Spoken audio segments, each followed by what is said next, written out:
الرحيم مالك يوم الدين إياك نعبد وإياك نستعين اهدنا الصراط المستقيم صراط الذين أنعمت عليهم غير المغضوب عليهم ولا الضالين بسم الله الرحمن الرحيم رب اشرح لي صدري ويسر لي أمري واحلل عقدة من لساني يفقهوا قولي ربي زدني علما।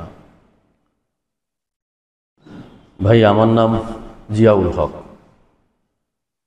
আমি অত্র প্রতিষ্ঠানের সাথে বেশ কয়েকভাবে সম্পৃক্ত।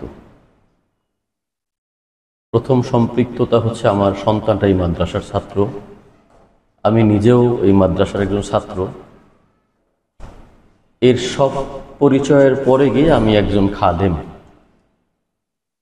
আপনারা এখানে সামনে যারা বসা, তাদের মধ্যে অধিকাংশ আলেম, এপাশে তলবে এলেম, এবং আমাদের কিছু মুখ চেনা কিছু অচেনা ভাই। মানে আজকে আমার এখানে বসার অবস্থা হলো এরকম, যদি আপনারা কেউ গরুর গাড়ি অথবা গাধার গাড়ি দেখে থাকেন, তাহলে দেখবেন যে পেছনে অনেক দামি মানুষ বসা থাকে, সামনে যেই প্রাণীটি এই ভারটাকে বয়ে নিয়ে যায় ওইটা একটা গাধা অথবা গরু। এ বেচারা শখ করে এই ভার বহন করে তা না, গারোয়ান তার ঘাড়ের উপরে জোয়ালটা চাপিয়ে দেয়, তাকে টেনে নিতে হয়। এখানে আদিষ্ট হয়ে বসেছি ভাই। আমি নিতান্তই একজন মূর্খ মানুষ, এখানে বসে কথা বলার কোনো রকমের যোগ্যতা নাই। এখন আমার সরাসরি শিক্ষকরাও এখানে উপস্থিত, তাদের কাছে আমি এলম নেওয়ার চেষ্টা করি। যেহেতু আদিষ্ট হয়েছি, এখন আমিরের কথা শোনাও দায়িত্ব, আমাকে বসতে হয়েছে। আমি আসলে কোরআন হাদিসের জ্ঞান আমার নাই বললেই চলে। এই পৃথিবীতে আসছি অনেকটা দিন, দেখতে দেখতে প্রায় 4 যুগ। এই 4 যুগ সময়ের জীবনে কিছু অভিজ্ঞতা আমার আছে, সেইটা আমি আপনাদের সাথে শেয়ার করলে হয়তো আপনাদের মধ্যে অনেক নবীন ভাই আছেন, তাদের জীবন চলার পাথেয় হিসেবে হয়তো কাজ করতে পারে। একেবারে জীবন ঘনিষ্ঠ কয়েকটা কথা আমি বলবো, খুবই সামান্য সময়। এরপরে আমাদের ইদিয়ামিন ভাই বয়ান এবং দোয়ার মাধ্যমে আজকের আয়োজন শেষ করবেন। আজকের যে প্রক্রিয়ার মধ্য দিয়ে আমরা যাচ্ছি সেটা হচ্ছে, ক্লাসে এমন হয় না কখনো যে ইন্সপেক্টর আসছেন অথবা প্রধান শিক্ষক কোনো ক্লাসে ঢুকে সমস্ত ছাত্রদেরকে পড়া জিজ্ঞেস করতেছেন। সবচেয়ে মেধাবী ছাত্রটা পড়া দিয়ে গেল, করতে করতে সবচেয়ে গর্ধব ছাত্রটার পর্ব যখন আসলো, ও তো পারে না। এখন শিক্ষক, শ্রেণী শিক্ষক সাহস দেওয়ার জন্য বলছে, তুমি বাবা যা পারো বলো। কয় স্যার আমি কিছুই পারি না। বলে তুমি তোমার নাম এবং তোমার বাবার নামটা বলো। কয় স্যার নিজের নাম মনে আছে, বাবার নাম মনে আসবে 5টার পর যখন স্কুল থেকে বাসায় যাব। তো ভাই আমার ওই অবস্থা, আমাকে একেবারেই বলা হয়েছে গর্ধব মানুষটাকে কিছু বলতে, আমি বাবার নাম আর নিজের নামটা বলে চলে যাব, দোয়া হবে, মোনাজাত হবে ইনশাআল্লাহ অন্যান্য দিনের মতোই। তো 2টা বিশেষ ঘটনা মৌলিকভাবে আমার জীবন থেকে আমি খুব কাছ থেকে নেওয়ার চেষ্টা করছি। 2টো ঘটনাই 10 থেকে 12 বছর বয়সের 2টা ছেলে এবং মেয়ের। প্রথম ঘটনা, আমার এক সহকর্মী, উনি অনেক আর্মি বড় অফিসারের ছেলে, বাড়িধারাতে বসবাস করেন। আমরা একসাথে দীর্ঘদিন একটা প্রতিষ্ঠানে কাজ করতাম। একদিন মনটা খুব খারাপ, আমার সাথে খুবই ঘনিষ্ঠ মহব্বতের সম্পর্ক। আমাকে বললেন, জিয়া ভাই আমি কি অবাক হয়েছি। ওনার ব্যাকগ্রাউন্ডটা বলি, উনি এবং ওনার ওয়াইফ 2 জনই ঢাকা বিশ্ববিদ্যালয়ের ম্যানেজমেন্টের স্টুডেন্ট। তাদের মেয়ে বাচ্চাটা ইংলিশ মিডিয়াম স্কুলে পড়ে, সম্ভবত স্ট্যান্ডার্ড 4 অথবা 3, বয়স 11-12তে যেই অবস্থায় পড়তে পারে না। খুবই ভারাক্রান্ত মন নিয়ে আমাকে বললেন, ভাই গতকাল রাতে আমার মেয়ে বাচ্চাটা, বড় মেয়েটা আমাকে বলছে ইংরেজি ভাষায়, আমাকে যা বলল তার অনুবাদটা হচ্ছে এরকম যে, বাবা আমার এক ছেলে বন্ধু, সে বলছে সে আমার সাথে রাত কাটাতে চায়। নাউযুবিল্লাহ। এবং উনি যখন আমার কথাটা বললেন, ওনার কষ্ট, ওনার দুঃখ, ওনার ক্ষোভ, ওনার অভিমান, আমি একসাথেই আমরা নামাজ আদায় করতাম, অফিসে ব্যবস্থা ছিল, খুব মুমূর্ষু অবস্থা ওনার। তো আমি আমার সীমিত জ্ঞানে যতটুকু ওনাকে বুঝ দেওয়ার ছিল আমি ওনাকে বুঝ দিলাম, যে আল্লাহর কাছে দোয়া করতে থাকেন। বাচ্চাটা হয়তো বোঝেই নাই কথার তাৎপর্য কি।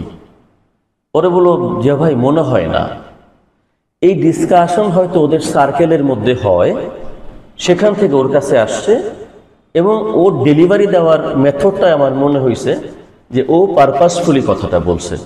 ওকে যে বন্ধুটা কথাটা বলছে, প্রস্তাবটা দিচ্ছে, সে হয়তো পারপাসফুলি মিন করেই বলছে। তো আমি আমার মতো করে বললাম, ঘটনাটা এখানে শেষ। এরপরে দ্বিতীয় ঘটনার কথা বলি। দ্বিতীয় ঘটনা, একটা ছেলেকে, ছেলেটার বয়স 10 সাড়ে 10, ছেলেটার একমাত্র খালার বিয়েতে সে ও নানু বাড়িতে। তো তারা মোটামুটি রক্ষণশীল পরিবার। তো ঘরোয়া ভাবেই মেয়েরা গায়ে হলুদের ব্যবস্থা করতেছে, আধুনিক অবস্থা না, একদম মোটামুটি পর্দা মেনে শালীনতা বজায় রেখেই। তো ছেলেটা ওই আয়োজনের মধ্যে ছিল। হঠাৎ করে ছেলেটাকে পাওয়া যাচ্ছে না, এবং ওই বাড়িটা হচ্ছে ওই অঞ্চলের লোকালয়ের শেষ বাড়ি। ওই বাড়ির শেষে বিস্তীর্ণ ক্ষেত। তো পাওয়া যাচ্ছে না, সবাই চিন্তিত। তো ছেলের নানা ছেলের বাবাকে এসে বলল যে ছেলেটা অন্ধকারে একা একা বসে বসে অঝোর ধারায় কাঁদছে।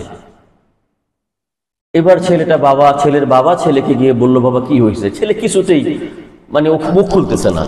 কি হয়েছে বাবা, তোমার কি হয়েছে? অনেকক্ষণ পর ছেলেটা যে কথাটা বলল বাবাকে, যে বাবা তুমি খালামণিদের ওইখানে গিয়ে কেন দাঁড়াইছো? ওনারা ছবি তুলতেছে, মেয়েরা, তুমি কেন ওইখানে গিয়ে দাঁড়াইলা? এবার বাবা ছেলেটাকে জড়ায় ধরে শপথ করলো যে বাবা আর কোনোদিন বেগানা কোনো নারীর সাথে, ছবি তো তার দূরের কথা, আমি চেষ্টা করবো যাতে ওখানে যাও আর যেতে না হয়। ওই ছেলেটা একটা মাদ্রাসার ছাত্র, এবং ওই ছেলেটা আমাদের মার্কাজি একজন ছাত্র। দুটো ঘটনাই আমি কাছ থেকে আমার দেখা, আমার শোনা। আমি দুটো ঘটনা বললাম এই কারণে, আমাদের বাচ্চাদেরকে ভাই দিন আমরা কেন শিখাবো? দেখেন, একটা সম্ভ্রান্ত পরিবারের একজন শিক্ষিত মানুষ তার সন্তানের মানসিক বিকাশ যেই দিকে যাচ্ছে, তথাকথিত ইংরেজি মাধ্যমে শিক্ষার মধ্য দিয়ে তার বিভীষিকাময় পরিস্থিতি দেখেন। অথচ একটা মাদ্রাসায় পড়ুয়া একটা 10 বছর, সাড়ে 10 বছরের বাচ্চা, তার যে আকীদাগত ভাবনা, সেটা হয়তো ওই তার বাবার মতো মানুষকেও পরিবর্তন করে দিছে। তো আমরা আসলে এই যে দৃষ্টিভঙ্গি, এই যে নৈতিকতার শিক্ষা, এই যে দ্বীনি শিক্ষা, এই শিক্ষাটার পেছনে সময় দেওয়ার জন্যই আমাদের এই মার্কাজের সাথে সম্পৃক্ত। এখানে আমরা বিভিন্ন ভাই বিভিন্ন রোল প্লে করি। আমাদের ছাত্র ভাইয়েরা পড়াশোনা করে, আমাদের সম্মানিত ওস্তাদগণরা তারা সারাদিন পরিশ্রম করে বাচ্চাদেরকে দিন শিখাইতে, আমাদের কিছু খাদেম ভাই আছেন তারা সার্বিক খেদমত আঞ্জাম দেয়। এভাবে আমাদের প্রতিষ্ঠানটা গড়ে উঠতেছে। আজকে জুম্মার নামাজ পড়ার সুযোগ হয়েছিল আমার শিবচর। আপনারা হয়তো অনেকেই মাদ্রাসাটা চেনেন, জামিয়াতুস সুন্নাহ, বাদশা সাহেবের মাদ্রাসা বলে অধিক পরিচিত। আল্লাহর কসম, আজকের জুম্মার নামাজ পড়তে গিয়ে আমি যখন এই ছাত্র ভাইদের মাঝখানে ঢুকে পড়লাম, মাঝামাঝি একটা জায়গায়, আমি মনে হয় অনেক দিন এত তৃপ্তির সাথে জুম্মার নামাজ 2 রাকাত পড়ি নাই। এবং নামাজের পরে ইমাম সাহেব যখন হাত তুলে দোয়া করলেন, আমার চোখ দিয়ে অঝোর ধারায় পানি। আমি জানি না কেন, আমি অতটা আবেগী মানুষ না, অতটা কান্নাও করতে পারি না, দিল হয়তো অতটা নরমও না, কিন্তু আজকের প্রেক্ষাপটটা ভিন্ন ছিল। আমি যখন বের হলাম নামাজ শেষ করে, হাজার হাজার ছাত্ররা যার যার মতো যাচ্ছে, হয়তো খাবারের জন্য, হয়তো রুমে। আমি না মানে আমার সাথে আমাদের আরো 2-3 সাথী ভাই ছিল। আমি অবাক হয়ে দেখলাম এবং আল্লাহর কাছে দোয়া করলাম যে আল্লাহ তুমি আমাদের সন্তানগুলো কবুল করো, এবং আমাদের মার্কাজকেও তুমি একদিন এরকম বড় একটা প্রতিষ্ঠান হিসেবে কবুল করো। এবং আমার সাথে নাজিম ভাই ছিলেন। নাজিম ভাইয়ের আমি বলতেছিলাম যে ভাই আমাদের যদি আল্লাহ এরকম একটা ব্যবস্থা করে দিতেন, ভাই, আমি যে কথাগুলো বলার জন্য, যেইটুকু অনুরোধটুকু করার জন্য এতগুলো কথা বললাম, সেটা হলো আমাদের সামাজিক দায়িত্ব। এখন ভাই আমরা সবাই জানি, আমরা সবাই এখন সোশ্যাল মিডিয়া ফলো করি, আমরা পত্রিকা ফলো করি, আমরা শিক্ষিত সচেতন মানুষ, আমাদের শিক্ষা ব্যবস্থা শেষ ভাই। এখন এই যে শেষ, এই হাই হুতোষ করার পরে যদি আমি ফুল স্টপ দিয়ে দিই, আমি বসে থাকি, আমার কাজ শেষ না। একজন ব্যক্তি হিসেবে আমার দায়িত্ব কি, আমার করণীয় কি? আমার বাচ্চাটাকে আমি জাহান্নামের আগুন থেকে বাঁচানোর জন্য চেষ্টা করে কি থেমে যাব? আমার ভাইয়ের সন্তানটা, আমার বোনের সন্তানটা, আমার প্রতিবেশীর সন্তানটা, আমার পাশের বাড়ির সন্তানটা, আমার পাশের ফ্ল্যাটের সন্তানটা, তাদের কি হবে? তো আমাদের প্রত্যেকটা মানুষের যার যার জায়গায় আমাদেরকে দায়িত্ব নিতে হবে ভাই। খুবই ভয়ানক একটা অবস্থার মধ্য দিয়ে যাচ্ছি আমরা। আপনারা হয়তো পত্রিকায় দেখে থাকবেন, একটার পর একটা ঘটনা বের হচ্ছে। আমরা সেদিন দেখলাম নবম শ্রেণীর সম্ভবত কোন একটা পাঠ্য বইতে যেই কিউআর কোড, একটা বিশেষ কোড, বারকোড বলি বা কিউআর কোড বলি, সেই কিউআর কোড স্ক্যান করলে যেই ওয়েবসাইটটা আসে সেটা একটা অন্তর্বাস মহিলাদের বিক্রির কোম্পানির বিজ্ঞাপন, নবম শ্রেণীর বাচ্চাদের বইয়ের মধ্যে। ভাই, এগুলো ভুল করে হয়েছে বলে অন্তত আমি বিশ্বাস করি না। খুব ইনটেনশনালি, খুব সুকৌশলে আমাদের বাচ্চাদের মন মগজ ধুলাই করার জন্য এগুলো দিয়ে দেয়া হচ্ছে ভাই। এখন আমাদের করণীয় কি আসলে? আমরা কি প্রত্যেকেই একটা করে মাদ্রাসা দিয়ে দিতে পারবো? না, হয়তো আনুষ্ঠানিক প্রাতিষ্ঠানিক মাদ্রাসা করতে পারবো না, কিন্তু আমার ঘরে আমার সন্তানদেরকে দিন শেখানোর জন্য, আমার প্রতিবেশীর ঘরে তার সন্তানদেরকে দিন শেখানোর জন্য আমাদের সমমনা মানুষগুলোর মধ্যে এক ধরনের আলোচনার প্রয়োজন। এবং সকলে মিলে যার যার অবস্থান থেকে একটু সচেতন হলে এই জায়গা থেকে আমরা বের হইতে পারবো। আমরা যদি আশা করে বসে থাকি বাচ্চাটাকে স্কুলে পাঠিয়ে দিই আমাদের কাজ শেষ, তাহলে বোধহয় আমরা অনেক বড় ভুল করে ফেললাম। দেখেন, যেই বাচ্চার বয়স 20 থেকে 25, আমি আপনাদেরকে ছোট্ট একটা অনুরোধ করি ভাই, আপনারা এই 20 থেকে 25 বয়সের বাচ্চা, যেই বাচ্চাগুলো কোনো না কোনো মাদ্রাসা শিক্ষার সাথে সম্পৃক্ত না, সাধারণ শিক্ষায় শিক্ষিত, স্কুলে যাচ্ছে, কলেজে যাচ্ছে, আপনি দিন সংক্রান্ত 5টা প্রশ্ন করে দেখেন যে বাবা, তোমার পরিবারে কয়জন মানুষ আছেন? ধরলো 5 জন, বাবা মা দাদা দাদু সব মিলে। এই 5 জনের মধ্যে কয়জন 5 ওয়াক্ত করে নামাজ পড়ে? আপনি এটা জরিপ করে দেখেন। এমনি আপনার পরিচিত মহল, আপনার ভাতিজা, আপনার ভাগিনা, আপনার যে কোনো মানুষ, আপনি অবাক হয়ে যাবেন। অবস্থাটা ভয়ানক ভাই। কারণ আমাদের টেলিভিশন বলি, মোবাইল বলি, সোশ্যাল মিডিয়া বলি, কোথাও কিন্তু আমাদেরকে বলে না যে আমাদের মুসলমান হিসাবে আমাদের দায়িত্ব কি, আমাদের কি করণীয়। আমরা 5 ওয়াক্ত মসজিদে গিয়ে নামাজ পড়ি। আমার মনে আছে আমরা ছেলেবেলা দল বেঁধে মসজিদে যাইতাম। আমাদের মহল্লার কিছু বড় ভাই ছিলেন, সেই বড় ভাই কেউ হয়তো কোনো একটা ছাত্র সংগঠনের সাথে জড়িত, এক একজন এক এক জায়গায় জড়িত, কিন্তু নামাজ শেষে আমাদেরকে নিয়ে বসতেন, তালিম করতেন, আমাদেরকে জিজ্ঞেস করতেন, তোমাকে কতদিন জোহর বেলায় মসজিদে নামাজে দেখি নাই কেন, আজকে সকালে ফজরের সময় তোমাকে দেখি নাই কেন। এই আমি এবার এই খিলগাই বেড়ে ওঠা ভাই, সেই ভাইদের আমরা হারায় ফেলছি। আমরা কি করি এটা? যেহেতু আমি একটা নির্দিষ্ট এলাকায় বেড়ে উঠছি, এই চৌরাস্তা ছিলপার, ওই মসজিদে অনেক মুরব্বীদের সাথে আমার ছোটবেলা থেকে চেনে জানে, আমার বন্ধুর বাবা। ধরেন এখন অনেক মুরব্বী এমন আছে, রিটায়ারমেন্টের পরে তার হয়তো অনুধাবন হয়েছে, সে মসজিদে নিয়মিত আসে, কিন্তু তার সন্তানের বয়স তো 40 বছর, 42 বছর, 45 বছর। এখন না পারতেছে সন্তানটাকে জোর করে মসজিদে আনতে, না পারতেছে অন্য কোনো, এখন তার সন্তান তার সামনে দিয়ে হাফ প্যান্ট পরে হাঁটে, সে নামাজ পড়ে মসজিদে যায়, নিজের কাছে শরম লাগে, বিবেক তাকে বাধা দেয়, তখন হয়তো আমার সাথে বসে কান্না করে, তোমার বন্ধু একটু বুঝায় বলো। এখন আমি মাঝে মধ্যে বলি যে কাকা, যেই অভ্যাস গত 45 বছরে গড়ে ওঠে নাই, আপনি ওভারনাইট ওই অভ্যাস গড়তে পারবেন না। আল্লাহর কাছে দোয়া করেন। তবে হ্যাঁ, এখন যারা ছোট আছে তাদের দিকে আপনারা দৃষ্টি দেন। ভাই, আমি খুবই নালায়েক একজন মানুষ, খুবই গুনাহগার একজন মানুষ, কিন্তু একটা জায়গায় চলেন আমরা একটা শপথ নেই যে আমাদের পরবর্তী প্রজন্মকে আমরা ধ্বংস হতে দিব না। ধ্বংসের দ্বার প্রান্তে ভাই, ধ্বংসের দ্বার প্রান্তে। আমি এই ঘটনাটা ভাইদের সাথে আমি আলাপ, এর আগে কথা হয়েছে, আমি অফিস থেকে আসার পরে, বনানী থেকে আমার অফিস, আমি অফিস থেকে আসার সময় আমি হাতিরঝিল প্রতিদিন বাসে করে, সপ্তাহে 5 দিন চক্রাগার বাসে চড়ি। ধরেন আমি তো দাড়ি পাকা মানুষ, আমাকে দেখলে তো মনে হয় একজন বয়স্ক মানুষ। অনেক কচি কচি ছোট ছোট ছেলে মেয়েরা বসে থাকে, গল্প করে, বসে মোবাইল দেখে। আমি দাঁড়ায় আছি একটা ব্যাগ কাঁধে নিয়ে, কোনোদিন কেউ আমাকে একদিন ওই পর্যন্ত বলে নাই যে আঙ্কেল আপনি বসেন। কিন্তু আমার ছেলেবেলায় আমার মনে আছে, আমার বাবা আমাকে 7 ঘন্টা বাসে দাঁড় করায় নিছে। আমাদের কাটা সিট, ঢাকা থেকে আমরা যাচ্ছি মাদারীপুরে, এক বয়স্ক মুরব্বী উঠে গেছে, ওনার টিকিট করা নাই, আর্জেন্ট যাইতেই হবে, সিটিং বাস, ওনাকে নিবে না। আমার বাবা বলছে ঠিক আছে আমার ছেলে দাঁড়ায় যাবে, আপনাকে বসতে দেন। আমার জীবদ্দশায় ঘটনা হয়েছে ভাই। আমরা কি আমাদের সন্তানদেরকে এটা শিখাই? আমরা কি আমার সন্তানকে স্যাক্রিফাইস করতে বলি? আমরা কি সকালে নাস্তাটা দেওয়ার সময়, বিকেলে নাস্তাটা দেওয়ার সময় বাচ্চাকে বলে দিই তোমার বন্ধুকে একটু দিও? এই শেয়ারিং, এই কেয়ারিংকে আমরা শেখাই ভাই?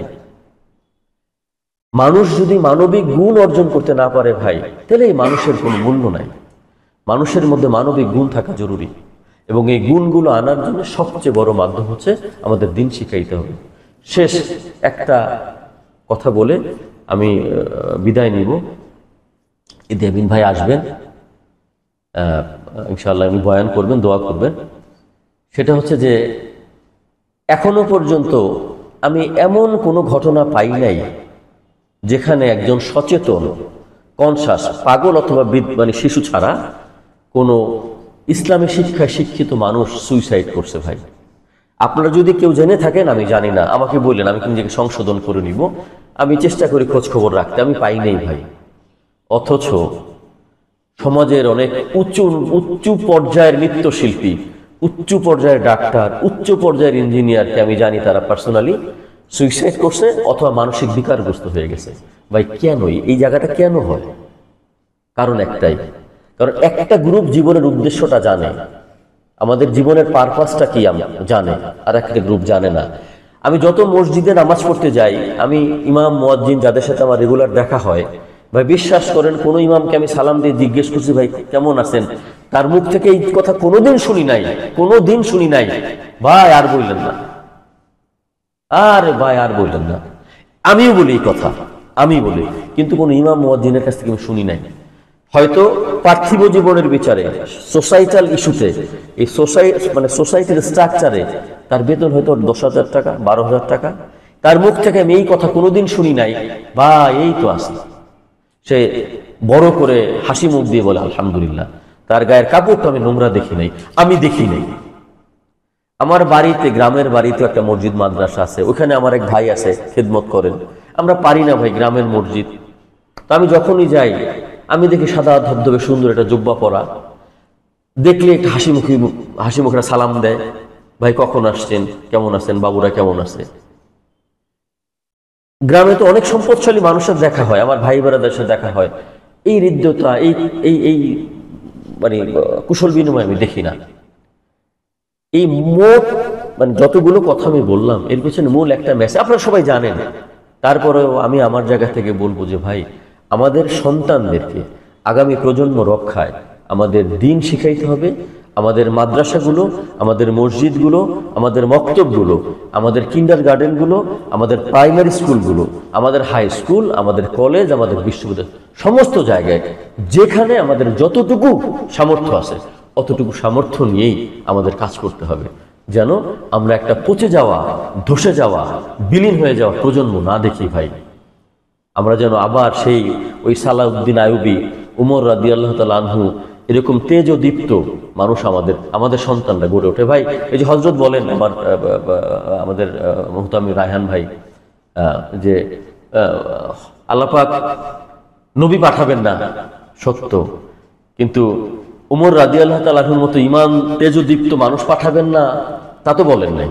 উনি সালাউদ্দিন আইয়ুবীর মতো নেতা পাঠাবেন না তা তো বলেন নাই, তাই না? তো আমরা যদি নিজেরা আমাদের সন্তানদেরকে দিন শিক্ষায় উদ্বুদ্ধ করতে পারি, তাহলে আমাদের পক্ষে সম্ভব আগামী একটা সোনালী দিন নির্মাণের।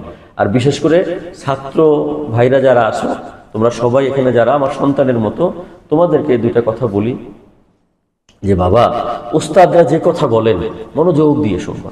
যা বলেন, কি জন্য বললেন, কেন বললেন, এই কথা বোঝার ক্ষমতা তোমাদের এখন নাই। তোমাদের এখন কাজ একটাই, উস্তাদ যা বললেন তোমাদের তাই শুনতে হবে, বাস। পারবো না আমরা? পারবো তো ইনশাআল্লাহ। তাহলে ভাই আমি দোয়া চাই, আল্লাহ যেন আমাকে জ্ঞান দেন, আল্লাহ যেন আমাকে সঠিক পথের সন্ধান দেখান। আমি গুনাহগার, আমিও আপনাদের জন্য দোয়া করি। আমার এই যে আরেকজন ওস্তাদ এই যে কিছুক্ষণ আগে বসছেন, যে ওস্তাদদের কাছে দোয়া চাই আল্লাহ যেন আমাকে মানে ওইটুকু ইলম দেন যেটুকু ইলমের বলে আমি একজন মুসলমান হিসেবে কাল কিয়ামতের ময়দানে আল্লাহর কাছে বলতে পারি যে আল্লাহ, মুসলমান হিসেবে এইটুকু আমি পারছি, তুমি আমাকে এইটুকু বিনিময়ে আমাকে তোমার গোলাম হিসেবে কবুল করো। তো এটুকুই থাকলো। আল্লাহ আমাদের সকলকে কবুল করুক। আসসালামু আলাইকুম রহমতুল্লাহ। ইদি আমিন ভাই।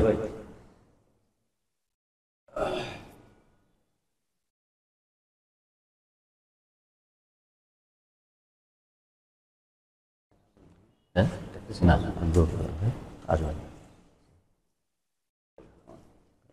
তারপরে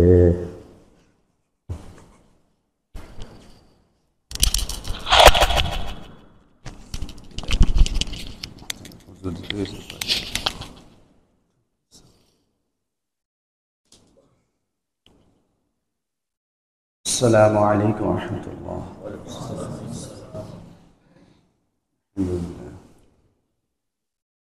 আলহামদুলিল্লাহ ভাই, আপনাদের সামনে এর আগেও আমার বসার সুযোগ হয়েছে।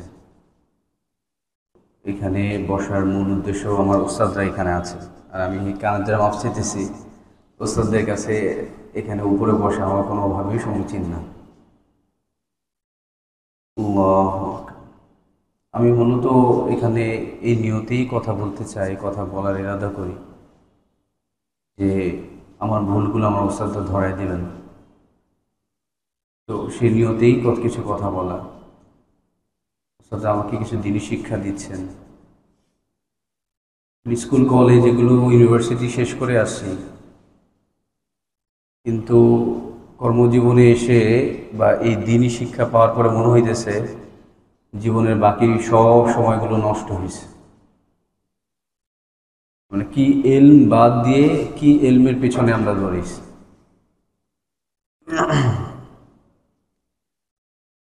আল্লাহু আকবার। আজকে যে ভাইয়ের পরে আমাদের ডাক্তার স্যারের কিছু বয়ান করার, কিছু নসিহা করার কথা ছিল, কারণবশত হয়তো আসতে পারেন নাই। তো আমাকে বলছেন কিছু কথা বলার জন্য, কিন্তু আমার যেখানে কোনো কথা এখন আসতেছে না। আমাদের উজানি হযরত একটা কথা বলেন যে ভাই,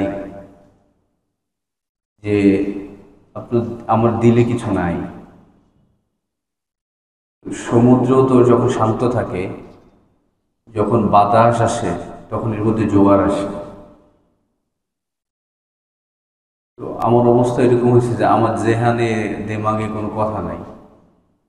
যদি আপনাদের দোয়ার বরকত হয়, আল্লাহ কিছু কথা দিলে ঢাললে ইনশাল্লাহ বলার তৌফিক আল্লাহ দিয়ে দান করবেন। জন্য আমি খাস করে দোয়া চাচ্ছি যাতে আল্লাহ যে কথাটা আমার জন্য বলা জরুরি, যে কথা আমি মানতে পারবো, আল্লাহ যদি সেই কথাগুলি বলার তৌফিক দান করেন। আমিন।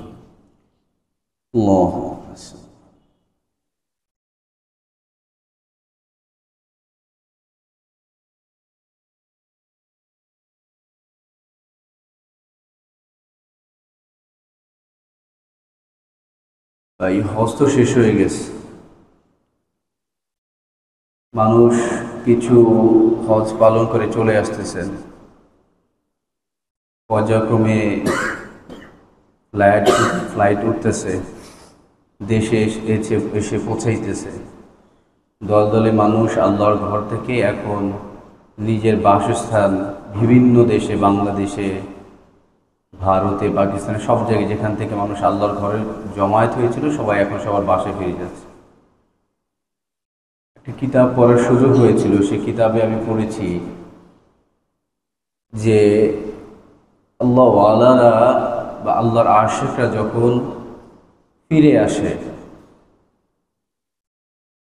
যখন যায় আর যখন ফিরে আসে, যখন যায় তখন তার কপালের দিকে তাকায় থাকে যে তার কপালটা কতটা ভালো, তার কপালের লিখনটা কত ভালো, সে আল্লাহর ঘরে যাচ্ছে। আর যখন ফিরে আসে তার কদমের দিকে তাকায়।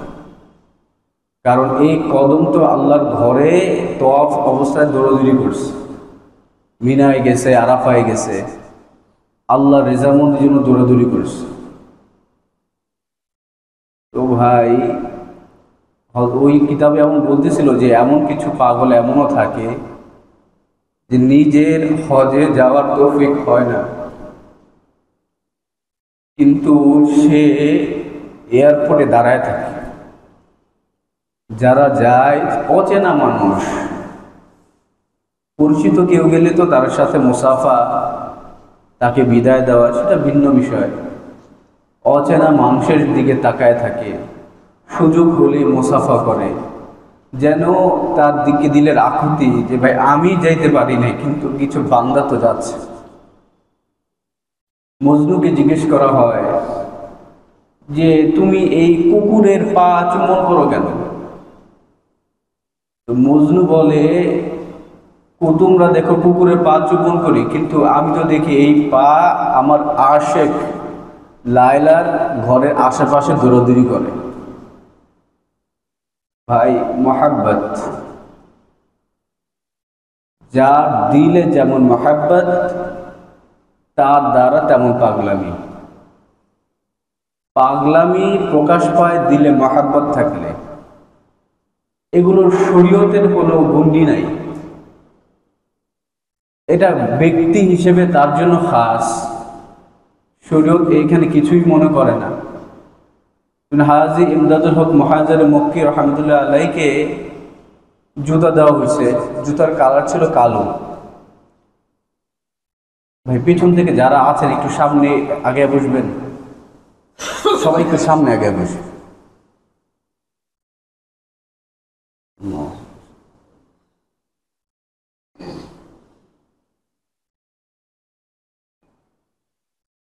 হাজী ইমদাদুল হক মুহাজির মক্কি রহমতুল্লাহ আলাইকে হাদিয়া দেওয়া হয়েছে জুতা।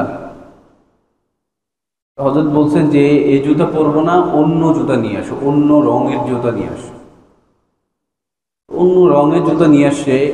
হযরতকে জিজ্ঞেস করল যে হযরত কালো রং কেন না? তো হযরত উত্তর দিলেন, আমার মাহবুবের ঘর যে রং দ্বারা রঙিন হয়ে আছে ওই রং আমি আমার পায়ে লাগাতে চাইতেছি না। কি ভাই মাহবুব! আমাদের উজানি হযরতকে আমি শুনছি, আমি দেখিনি কখনো। আমি তো হযরতকে দেখি, হযরত কখনোই কালো জুতা পরা পছন্দ করেন না। এটা শরীয়তে কোনো সমস্যা নাই, কিন্তু এটা তো আদব, মহাব্বত। এটা তো পাগলামি। আমরা আদব বলে এটাকে বলি, আসলে আদব না পাগলামি? পাগলামি। আসলে আমাদের দিয়ে হয়। কত মানুষ হজে গেছে, আচ্ছা বলেন তো আমরা কি কেউ এয়ারপোর্টে দাঁড়াও ছিলাম এই সাদা শুভ্র এই এহরাম পরে যাবে, কিছু মানুষকে দেখব, কিছু মানুষের মুসাফা করব, অচেনা মানুষ বলে দেবো ভাই আমি যাইতে পারি নাই, তুমি তো যাইতেছো, আমার হয়ে কিছু সালাম পৌঁছে। কিন্তু আমরা দাবি করি আমরা আশেক, কিন্তু আমরা দাবি করি আমরা হুজুর পাক সাল্লাল্লাহু আলাইহি সাল্লামের আশেক, কিন্তু আমরা দাবি করি আমরা আল্লাহ পাকের আশেক। কিন্তু ভাই বলা আর করার মধ্যে আকাশ আর পাতাল তফাৎ, আকাশ আর পাতাল। ইমাম আবু হানিফা রহমতুল্লাহ আলাই উনি মদিনায় হজ করতে গেছেন। তো যখন ফিরে আসবেন, মদিনায় ছিলেন, তো হযরত ফিরে আসবেন, তখন মদিনার সবাই তাকে আটকেছে যে না আপনি যেতে পারবেন না, আপনাকে এখানে থাকতে হবে আরো কিছুদিন। প্রথম দিন গেল, দুদিন পরে তৃতীয় দিন আবার উনি যাওয়ার জন্য প্রস্তুতি নিয়েছেন, ওনাকে আবার আটকেছে, বলছেন আবার যেতে পারবে না। আবার আরো 5 দিন পর আবার উনি প্রস্তুতি চলে যাবে, আবার মদিনাবাসী সবাই আটকেছে না আপনি আরো থাকবেন, ওনাকে যেতে দিচ্ছে না। তো এভাবে করে 11তম দিন ওনাকে আটকানো হয়েছে যে আপনি যেতে পারবেন না। বলছে দেখেন আপনার যদি এখন আমাকে না যেতে দেন, এটা আমার সামর্থ্যের মধ্যে নাই, আমি এখানে থাকি। তো তার অবাক হলো, এটা সামর্থ্যের কি? এখানে থাকতে তো আপনার টাকা খরচ হচ্ছে না, সামর্থ্যের কি? বলছে আমি এই মদিনায় 11 দিন ধরে এক অজুতে আছি আর আমি এখনো বাথরুমে যেতে পারি নাই। যেতে পারি না অর্থ হলে আমি যাই নাই। তার দিলের আজমত যে আমি কোথায়, আমি এই মল বা আমি প্রস্রাব ত্যাগ করব, কোথায় যেন হুজুর পাক সাল্লাল্লাহু আলাইহি সাল্লামের পায়ের কদম পড়ছে, আর আমি ওখানে আমার এইটা দিয়ে আমি কীভাবে নাপাক করি। আমি এই 11 দিন আমি প্রস্রাব করি না, আমার সামর্থ্যের মধ্যে আর নাই, এর থেকে বেশি আমি করতে পারবো। তাকে ছেড়ে দেওয়া হয়েছে, ঠিক আছে আপনি চলে যান। এটা কি শরীয়ত ভাই? এটা কি মুহাব্বত?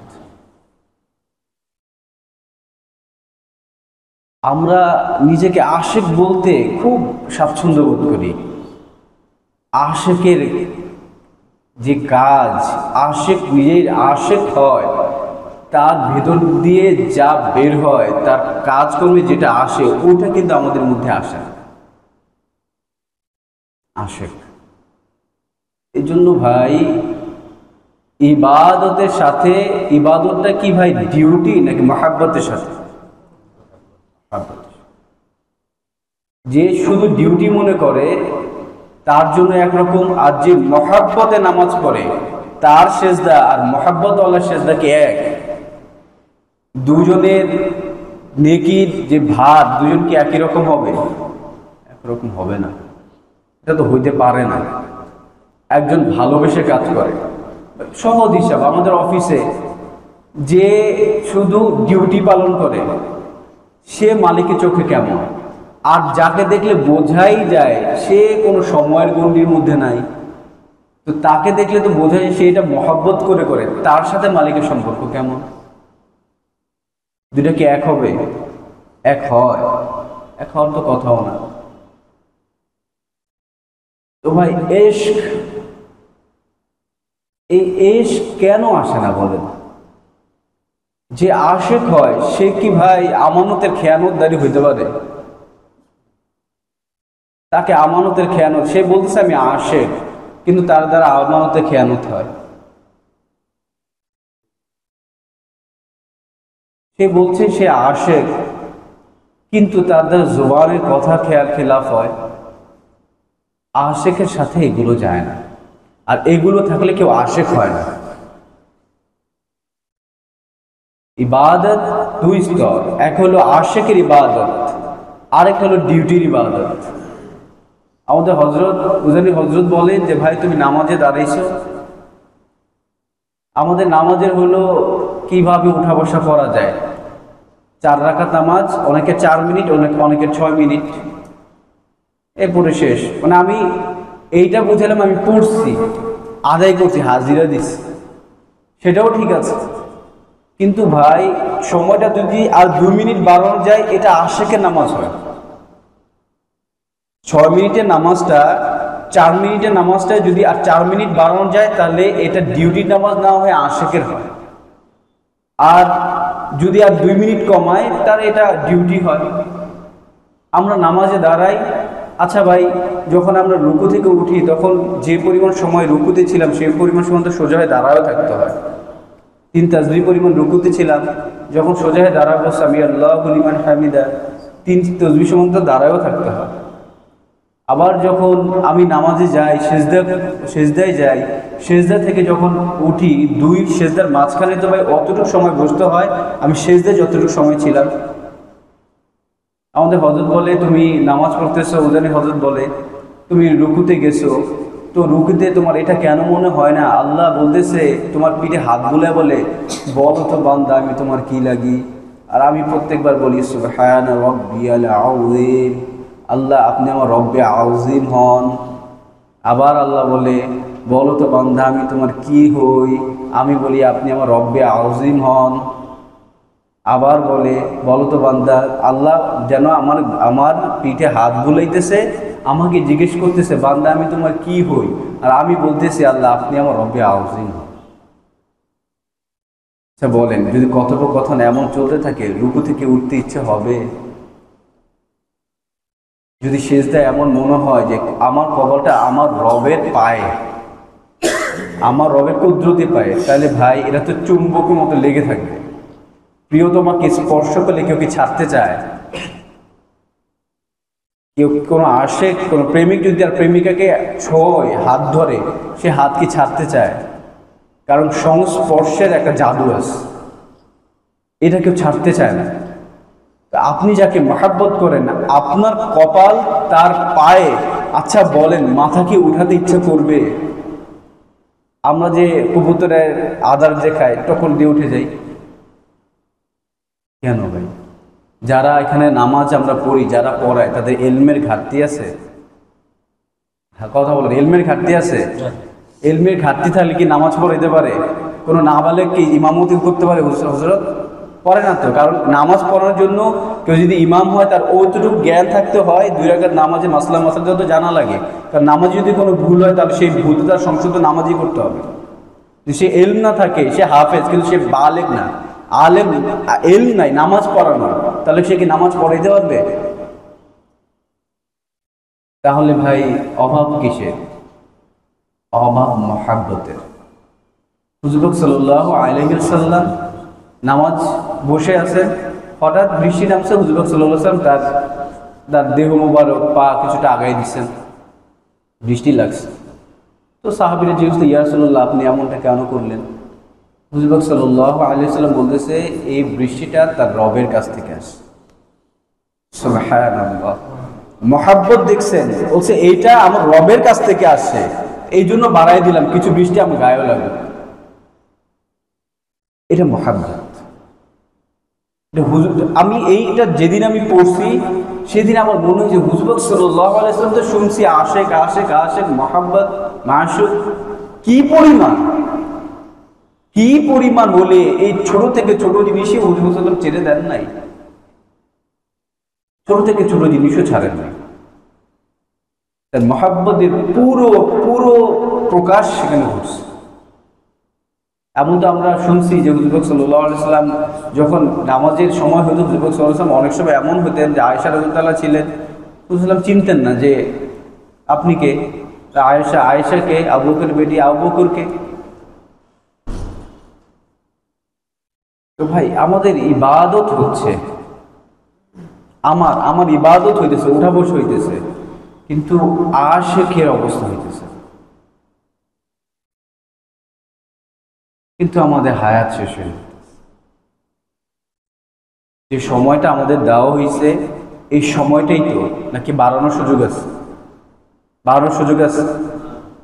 তাহলে ভাই হচ্ছে না কেন?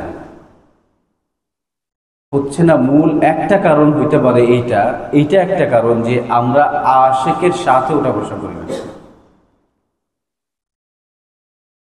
যে আশিকের সাথে থাকে সে মহাব্বত শেখে। আমাদের উঠা বসাটা আশিকের সাথে না, এই জন্য দিলে মহাব্বত পয়দা হয় না।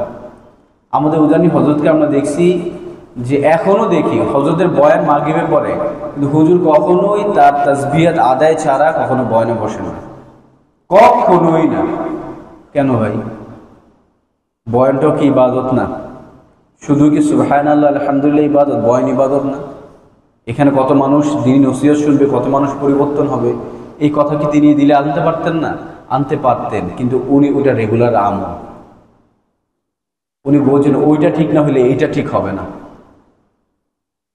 এটা যেন তার মহাব্বতের একটা প্রকাশ, যে সব সময় একটা নির্দিষ্ট সময় আমি আমার রবকে ডাকি। তামবিরুল গাফিলিন একটা কিতাব আছে, ওখানে পড়ার সুযোগ হয়েছে যে বান্দা যখন জিকির করে, আল্লাহ বান্দার জবানের দিকে তাকায় থাকে, যে কখন বান্দা তাকে আল্লাহ বলে ডাকে। আচ্ছা বলেন তো, এই দিল যদি খেয়ালে থাকে, এই খেয়ালটা যদি দিলে থাকে যে আমার রব আমার জবানের দিকে তাকায় আছে, তাহলে এই জবান দিয়ে গীবত কিভাবে হয়? এই জবানে মিথ্যা কিভাবে হয়? এই জবানটা কিভাবে অন্য কাজে লাগে? আমাদের বোধ হারিয়ে গেছে। বোধ, যা ঘটছে যা হচ্ছে এই ব্যাপারে আমরা এখন ওয়াকিফ হন না। এই জন্য ভাই কি করা চাই? একজন আল্লাহওয়ালা, আল্লাহর আশিকের সাথে উঠা বসা করা, সহবতে থাকা। সহবতের কোনো বিকল্প নাই, কোনো বিকল্প নাই। আমাদের দুনিয়াবি ক্ষেত্রেও আমরা যে কাজ করি বিভিন্ন অফিসে, আমাদেরও কিন্তু একজন শায়েখ, একজন ওস্তাদ লাগে, ওই ওই ওই ইন্ডাস্ট্রির শায়েখ লাগে। শায়েখ বলেছে ওস্তাদ দরকার হয়, কারণ ওই ইন্ডাস্ট্রির সম্বন্ধে আমি জানি না, একজনকে গুরু মানতে হয়, মেন্টর মানতে হয়, না হলে বেশি দূর যাওয়া যায় না, আগানো যায় না। আমরা দিনই লাইনে আছে, কিন্তু আমরা কাউকে যদি জিজ্ঞেস করা হয় আপনার মুরব্বীকে, বলতে পারে না, কিন্তু সে এই লাইনে 25 বছর ধরে আছে। তাহলে ওনাদের ওস্তাদের ভেতর থেকেও বা কাউকে সে আর কোনো বড়দের সংস্পর্শে ছিল না। আমার এক হযরতের সাথে আমার দেখা করার সুযোগ হয়েছে। উনি পটিয়া মাদ্রাসা থেকে হাফেজ, মানে পুরো লেখাপড়াটা ওখান থেকে শিখেছে, মাওলানা পরে মুফতি শিখে। উনি বেশ অনেকগুলো আল্লাহ, উনি বলতেন যে আমাদের ওস্তাদ যারা ছিলেন ওনার বয়স এখন 44, তাহলে উনি যখন পড়ছেন আরো 30 বছর আগের কথা। তো বেশ কিছু ওস্তাদে উনি খাদেম ছিলেন। তো এক ওস্তাদের কথা বললেন, আমার নাম আমি ভুলে গেছি, যে ওস্তাদ অজু করবেন, সে একদম অবস্থা এরকম খুবই খুবই নাজুক অবস্থা ওস্তাদের। তো ওস্তাদ নামাজ পড়বেন, অজু করবেন, সে অজুর পানিটা ঢেলে দিছে, এই পরিমাণ রাগ করে তাকে এমন এক ঝাটকা দিছে, উনি দূরে গিয়ে সরে পড়ছে। উনি বুঝে নাই যে আমি তো উপকার করতে গেছি, পানি তো ঢেলে দিতে গেছি। তো বললে যে ওস্তাদ এটা সহ্য করতে পারে নাই, যে নিজে পানি ঢেলে উজু করার যে ফজিলত, এটাও সহ্য করতে পারে না, যিনি উনি এটাও ছেড়ে দিবেন এই হালতে। এটা শেখা কার কাছ থেকে? এই সংস্পর্শে থাকতে না শেখা যায়, না হলে তো শেখা যাবে না।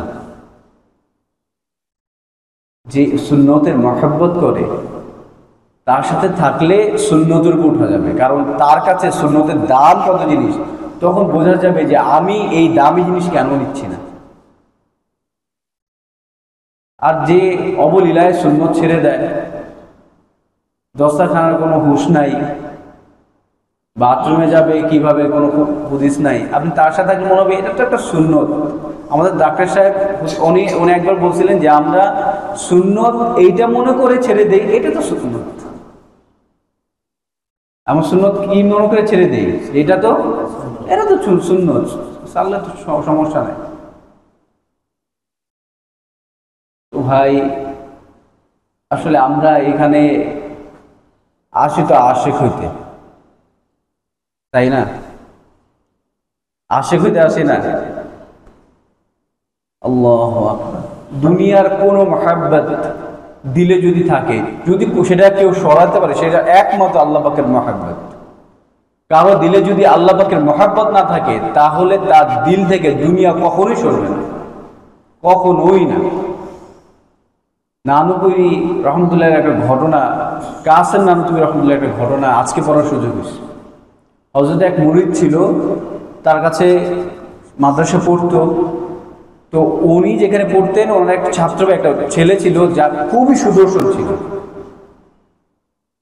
তো উনি ওই ছাত্রকে দেখে, একজন পুরুষকে দেখে এই পরিমাণ মহাব্বত যা তার দিলে পয়দা হয়েছে, সে টিকে থাকতে পারতেছে না। একজন পুরুষকে দেখে অবস্থা এমন হয়েছে যে নামাজে, আমি কিতাবে এই একদম স্পষ্ট এই কথাটা লাগছে, সে কিতাব লিখছে যে নামাজে সুবহান রাব্বিয়াল আলার জায়গায় ওই ছেলের নাম যোগ হয়েছে। সে বলতেছে আমার তো দুনিয়া শেষ, আমার কোন মানে হালত এমন ছিল, আমার তো দুনিয়া শেষ হয়ে গেছে, আমার আখিরাত তো শেষ হয়ে যেতেছে। হযরতকে বলছে যে হযরত এই অবস্থা। হযরত তখন বললো যে তুমি পাঠান হয়ে এতটুকু তুমি ভেঙে পড়ছো। হযরত হাসতেছিলেন। তো সে খুব কান্নাকাটি করে বলছে, হযরত আমার অবস্থা খুবই খারাপ। হযরত বলে ঠিক আছে, আগামীকাল ফজরের পরে আমি ওই রুমটা তো যাই, তুমি তো দেখো, আগামীকাল তুমি আমার পিছনে পিছনে আসবে। ঠিক আছে, ফজরের পরে ছাত্র ওস্তাদের সাথে, কাসেম নানুতুবি রহমতুল্লাহর সাথে ওই রুমের ভিতরে। আজকে হযরতের মুখে একটা অন্য রকম রং দেখা যেতেছে। হযরত বসলেন, বসে বাঁ হাত দিলেন আর তার মুরিদের ডান হাত নিলেন, নিয়ে তার এই ডান হাতের উপরে হজরতের ডান হাত দিয়ে হাত ঘুরাইতেছে। উনি বলছেন যে আমার যখন এই ঘটনা ঘটতেছে আমি দেখতে পাইতেছি যে আমার কাছে মনে হয় দুনিয়া সব কিছু প্রকাশিত হয়ে যেতেছে। আমি মনে হইতেছে ফেরেশতা নামতেছে, ফেরেশতা একদম কিতাবের কথা বলতেছে, ফেরেশতা নামতেছে, ফেরেশতা উঠতেছে, এগুলো আমি দেখতেছি। হঠাৎ হযরত আমাকে ছেড়ে দিয়েছেন আর আমাকে খুব কড়া ভাষে মানে চোখ বড় করে ইশারা করলেন বের হয়ে যাও। সে বেরোয় আসে। সকাল হয়েছে, ছাত্ররা আসতেছে, সেও রাস্তার এখানে গেল। যেই বালককে দেখে তার দিলের এই হালত হয়েছে, সে বলতেই পারবে না এই বালকের ব্যাপারে তার দিলে মহাব্বত ছিল। আগে দেখলি যাই, এখন মনে হয় অবস্থা এমনই হয়েছে যে কিছুই হয় নাই, আগে কিছুই ছিল না। তো কিতাব ওইটা লিখছে সোহবতের প্রয়োজনীয়তাটা কি। সোহবতের প্রয়োজনীয়তা এইটাই ভাই, আপনি যদি কারোর সাথে সোহবতে থাকেন আপনার দিলে অনেক দুনিয়াবি খেয়াল, দুনিয়ার মহাব্বত থাকবে যেগুলো বের হয়ে যাবে। এটা সোহবত ছাড়া হয় না। সোহবতের প্রয়োজনটা এইটাই, নিজেকে আত্মশুদ্ধি করার জন্য একজনের সোহবত লাগে, আল্লাহ ওয়ালা সোহবত লাগে। একজন আল্লাহ ওয়ালা সোহবত ছাড়া নিজের অপারেশন করা যায় না, নিজের চিকিৎসাটা নিজে করা যায় না। চিকিৎসা করতে হলে একজন ডাক্তারের কাছে যাওয়া লাগে। আমরা না এখানে আসা যাওয়া করি, অনেকেই এখানে আমরা চেনা মুখ, এখানে আমাদের অনেক ওস্তাদরা দীর্ঘ সময় ধরে আছে, কিন্তু আমরা কেউ ওই ইসলাহি সম্পর্কটা করতে পারতেছি না। হযরত আমাদেরও বকে, হযরতের সাথে সারাক্ষণ আমরা থাকি, তাও বকে। আমরা মনে করি যে আসলাম, হযরতের বয়ান শুনলাম, চলে গেলাম, কিছু কথা নিলাম, মানার চেষ্টা করতেছি, না মানলে আবার আসতেছি, কিছু দিলে কিছু চার্জ হইতেছে, এক সপ্তাহ চলতেছে, আবার এসে চার্জ নিয়ে যাচ্ছি, মনে করতেছি এভাবেই চলতেছে, এভাবেই চলবে। ভাই এইটা হলে পুরোপুরি ফায়দা পাওয়া যায় না। যদি পুরোপুরি ফায়দা পেতে চান তাহলে পুরোপুরি মহাব্বতের একটা ইসলাহি সম্পর্ক রাখা চাই, পুরোপুরি আসা চাই, হযরতের কাছে নিজের হালত বলা চাই, আমার এই অবস্থা, এই হালত হইতেছে। আমরা অনেকে এমন আছে হয়তো হযরতের সাথে একদিন বসে কথাও বলেন নাই, এমন অনেক ভাইরা আছে নিজের অবস্থার কথা কখনো বলেন নাই। আমরা মনে করি যদি আমার এই কথা সে জেনে যায় তাহলে তো আমি ছোট হয়ে গেলাম, তা আমার ব্যাপার সে জেনেই গেল যে আমি তো এই গুনাহ করি। শয়তানের ধোঁকা, আর কিচ্ছুই না। শয়তানের ধোঁকা ছাড়া কিছুই না। ভাই আপনি রোগী, আপনার এইডস হয়েছে ধরেন, ডাক্তারের কাছে বললে না চিকিৎসা, না বললে কিসের চিকিৎসা? আপনি যদি মনে করেন আমার এইডস হয়েছে, এই কথা যদি আমি বলে দিই তাহলে সে মনে করবে আমার কিভাবে আমার এইডস হয়েছে, তাহলে এই লোকটা তো জেনা খাবে। এই জন্য কি আপনি চিকিৎসা নেবেন না? আমরা আসতেছি, বসতেছি, যাচ্ছি, পরিবর্তন আলহামদুলিল্লাহ হচ্ছে তো, কিন্তু আমরা যতটুকু সময় এখানে দিচ্ছি এই অল্প সময় বেশি ফায়দা কি পাচ্ছি কিনা? বেশি ফায়দা পেতে হলে ভাই যত বেশি আপনি সাথে থাকবেন, নিজের বিষয়টা সবগুলো বলবেন, তখন আপনি ফায়দা পাবেন, তখন ফায়দা পাওয়া যায়। শুধু বয়ান শোনা দ্বারা, আসা যাওয়া দ্বারা কিছু ফায়দা তো আপনি পাবেন আলহামদুলিল্লাহ, কিন্তু পুরোপুরি যে ফায়দাটা, পুরোপুরি পরিবর্তনের যে অবস্থাটা, সেটা কিন্তু আমাদের হচ্ছে না। আমরা যে আমাদের আকাবিদের যে ঘটনাগুলি আমরা শুনি, আসলে এরকম দিলের হালত কি আমাদের হয়? এরকম দিলের হালত হয় আমাদের? আমার হয় না। আমি আমাদের সাথীদের কথা বলতেছি। আমাদের সাথে আমরা যখন উমরায় গেছি, আমি দেখছি হুজুর পাক সাল্লাল্লাহু আলাইহি সাল্লামের তো একদম দেখা যায় হুজুর সাল্লাল্লাহু আলাইহি সাল্লাম রওজার দিকে, আর উপরে একটা ছাতা গুটায় নেওয়া যায়, ওই জায়গাটা আমরা বসতাম সব সময়। হ্যাঁ, ওখানে আমি দেখছি আমাদের মধ্যে এক সাথী ভাই, সে কখনোই আসান দিয়ে বসে নাই, তার দিলের আজমত। আমি হুজুর পাক সাল্লাল্লাহু আলাইহি সাল্লামের আসান দেখে আমি বুঝতে পারি, এমনি ছড়ায় যতক্ষণ দেখছি সে আত্মাহিয়াতুর শুরুতে বসে আছে, যতক্ষণ সময় সে ওইখানে ছিল, লম্বা সময়, আমরা আসার পর থেকে একদম এশার পর পর্যন্ত থাকতাম, অতক্ষণ সময় সে ওই আত্মাহিয়াতুর শুরুতে থাকে। আমার দেখার সুযোগ হয়েছে, তখন আমি বুঝতে পারছি যে হযরতের সাথে থেকে সে বনছে, তার দিলে এটা কুলায় নাই, সে আসাম দিয়ে মানে রিল্যাক্সে বসবে এমন স্যার হয় না। আমি দেখি নাই তাকে ওইভাবে বসতে। যতক্ষণ সময় ছিল ততক্ষণ সে আত্মাহিত ছিল। কেন হয়েছে? কিভাবে হয়েছে? কিভাবে হয়েছে? আল্লাহ আমাদের বোঝার তৌফিক দান। আল্লাহ যা বলছে আমাকে মানার তৌফিক দান করে। আল্লাহ আমাদের আশিক হিসেবে কবুল করে। আল্লাহ আমি হযরতের মুখে শুনছি যে অনেকে আমরা সবার একটা মানে সোশ্যাল মিডিয়াতে গুলিতে দেখবেন যে হুজুর পাক সাল্লাল্লাহু আলাইহি সাল্লামকে স্বপ্ন দেখার আমল অনেক কিতাবে এই দুরূদ শরীফ পড়েন, এতবার 10 বার যদি পড়েন, 100 বার যদি পড়েন, প্রতিদিন এই সময় পড়ে যদি এইভাবে বসে পড়েন, তাহলে হুজুর পাক সাল্লাল্লাহু আলাইহি সাল্লামকে স্বপ্নে দেখবেন। এমন আপনারা পাইছেন না? হুজুর পাক সাল্লাল্লাহু আলাইহি সাল্লামকে কেউ যদি স্বপ্নে দেখতে চায়, আমার কাছে মনে হয় তার একমাত্র আমল হলো হুজুর পাক সাল্লাল্লাহু আলাইহি সাল্লাম যা করছেন আপনি তা করেন। আপনি যদি তাকে নেতা মানেন তাহলে তার দরদ ছিল উম্মতকে নিয়ে।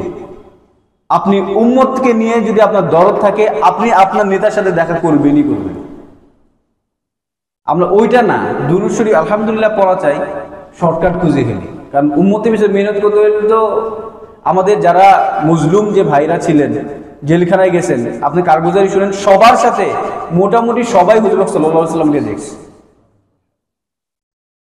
কিছু কারগুজারি আমাদের কাছে আসে, কেন হয়েছে ভাই? দিনের জন্য উনি যখন রক্ত ঝরাইছেন, নিজের মূল্যবান সময় নষ্ট হয়ে জেলে শেষ হয়েছে, এই জন্য আল্লাহ তাকে পুরস্কার স্বরূপ এটা দিচ্ছে। আর আমরা মনে হচ্ছে ঘরে বসে সুন্নতের খেলাফ করে আমি হুজুর পাক সাল্লাল্লাহু আলাইহি সাল্লামকে স্বপ্ন দেখে ফেলি। এটা কি হয়? আপনি বলেন এটা হয়? এটা কিভাবে হইতে পারে? কিন্তু আমি তামান্না কি রাখি, আমি হুজুর পাক সাল্লাল্লাহু আলাইহি সাল্লামকে, মানে আপনাদের কি এটা বুঝে আসে এটা হওয়া সম্ভব? আল্লাহ চাইলে তো সম্ভব, কিন্তু ভাই সাধারণভাবে কি আমাদের বুঝে আসে? আমি আমার হাত দিয়ে সুন্নতের খেলাফ, সুন্নতকে আমি কতল করতেছি, আমি যার সুন্নত কতল করতেছি তাকে আমি দেখবো, হ্যাঁ দেখা যায়, এই অবস্থাতেও দেখা যায়। কিন্তু সেই অবস্থায় হুজুর পাক সাল্লাল্লাহু আলাইহি সাল্লামকে রাগান্বিত অবস্থায় দেখা যায়। আপনার ইমানি হালত কেমন, আপনি যদি হুজুর পাক সাল্লাল্লাহু আলাইহি সাল্লামকে দেখেন, আপনার সাথে হুজুর পাক সাল্লাল্লাহু আলাইহি সাল্লাম মুআমালাত কেমন, এটা প্রমাণ করবে আপনি ইমানি হালত কেমন। যদি আপনি হুজুর পাক সাল্লাল্লাহু আলাইহি সাল্লামকে দেখেন যে সে রাগান্বিত অবস্থায় আছে, তাহলে বুঝতে হবে আপনার ইমানি আমল ঠিক মতো হচ্ছে না। আর যদি আপনি দেখেন হুজুর পাক সাল্লাল্লাহু আলাইহি সাল্লাম আপনার সাথে খোশ গল্প করতেছে, আপনি মুআমালাত করছেন, কলাগুলি করতেছেন, তাহলে বুঝবেন যে কোনো না কোনো জায়গায় সন্তুষ্ট আছে। ভাই দেখার ব্যাপারও তো ভয় থাকা চাই। আমি তো চাচ্ছি ঠিক, যদি আমার দেখাই হয়, কোন হালতে দেখা হবে সেটা কি আমি জানি? এই ব্যাপারে কি আমার ভয়ও আছে কিনা দিলের মধ্যে?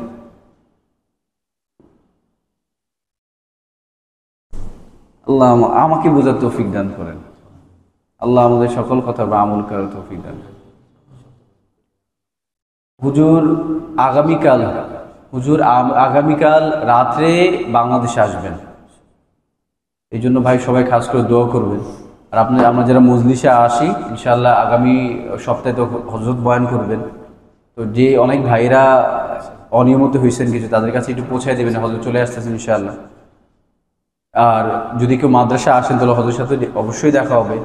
হযরত আজকে আমার হযরতের সাথে কথা হয়েছে, আমরা বলছি যে হযরত আমরা আপনাকে ওখান থেকে রিসিভ করতে যাব।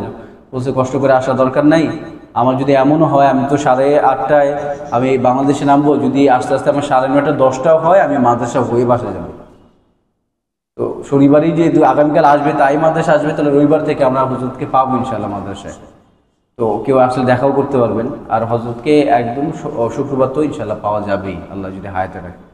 ঠিক আছে ভাই, ইনশাআল্লাহ সবাই দোয়া করি যাতে হযরত আসতেছেন এর সফরটা নিরাপদের হয়, বরকতময় হয়। এই জন্য ভাই আল্লাহর কাছে আমরা দোয়া করি হযরতকে যাতে আমরা সহি সালামতে আল্লাহ এখানে পৌঁছে দেন। আলহামদুলিল্লাহি রাব্বিল আলামিন, আলহামদুলিল্লাহি রাব্বিল আলামিন, আলহামদুলিল্লাহি রাব্বিল আলামিন, আলহামদুলিল্লাহি রাব্বিল আলামিন, আলহামদুলিল্লাহি রাব্বিল আলামিন। الرحمن الرحيم الرحمن الرحيم الرحمن الرحيم الرحمن الرحيم مالك يوم الدين مالك يوم الدين مالك يوم الدين إياك نعبد وإياك نستعين اهدنا الصراط المستقيم اهدنا الصراط المستقيم اهدنا الصراط المستقيم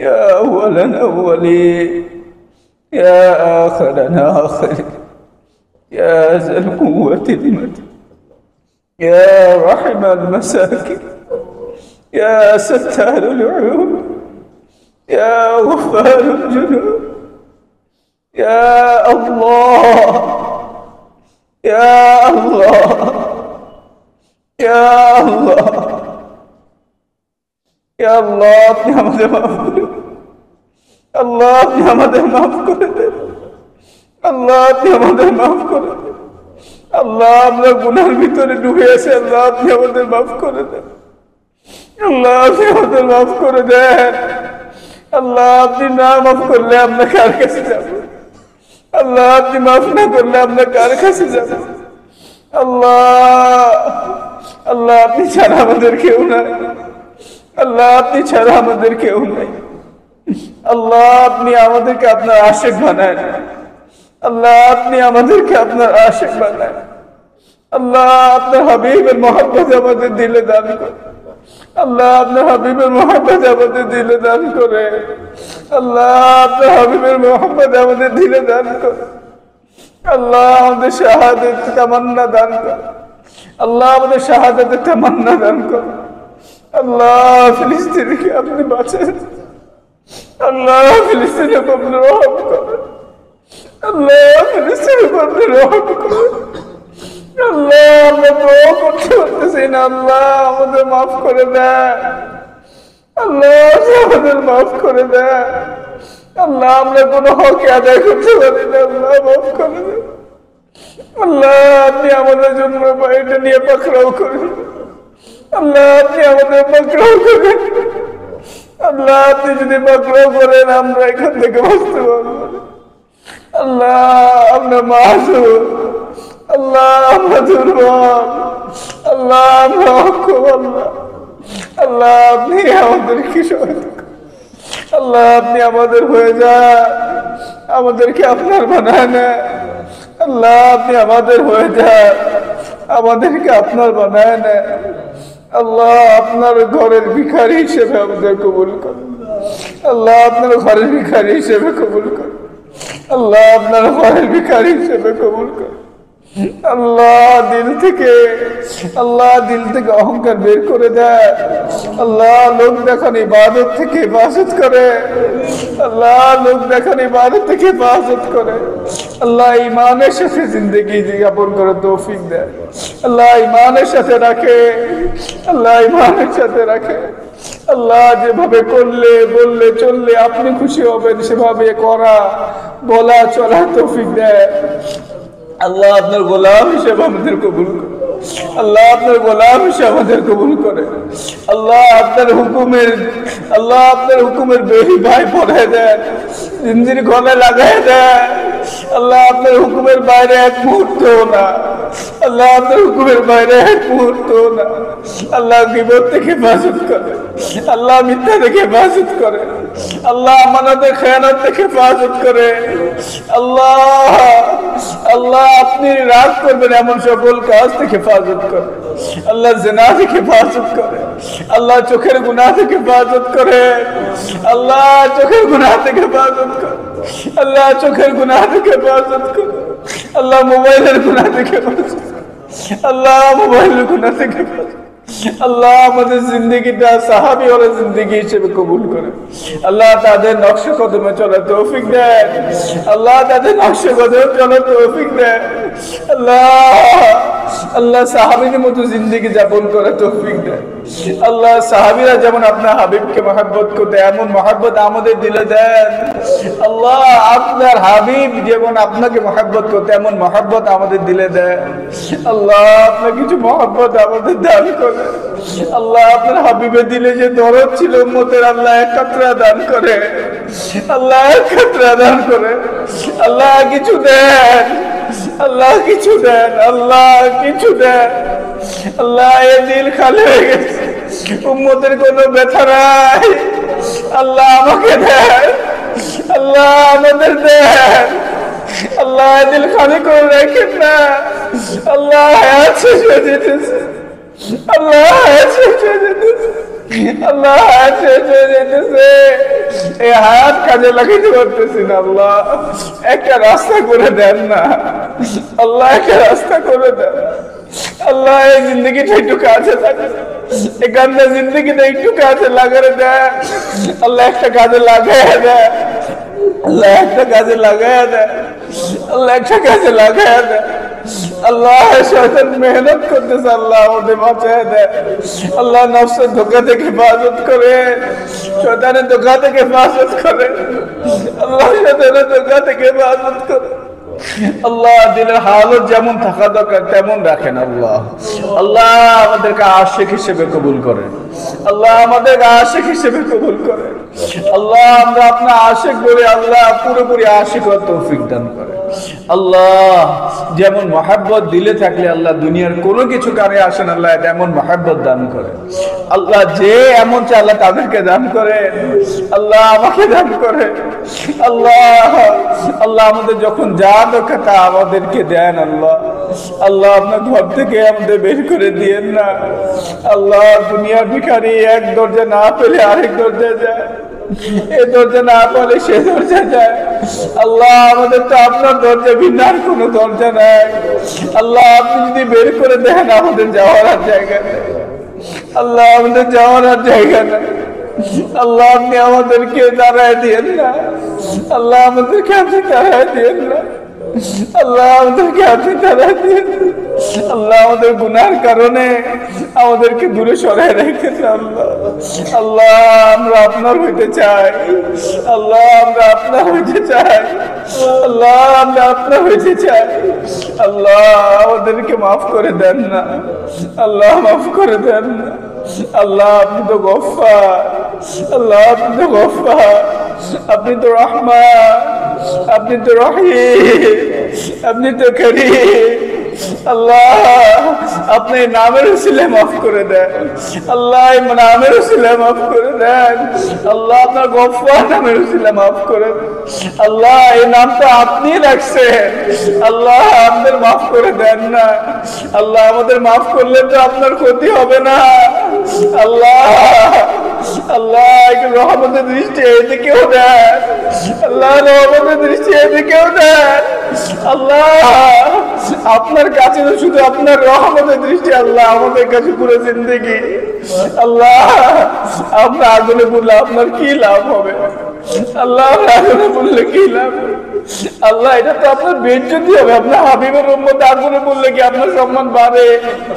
আল্লাহ আপনার হাবিবের উম্মত আগুনে বললে কি আপনার সম্মান বাড়ে? আল্লাহ আল্লাহ আপনার হাবিবকে তো আপনি বেজ্জতি করতে পারেন না।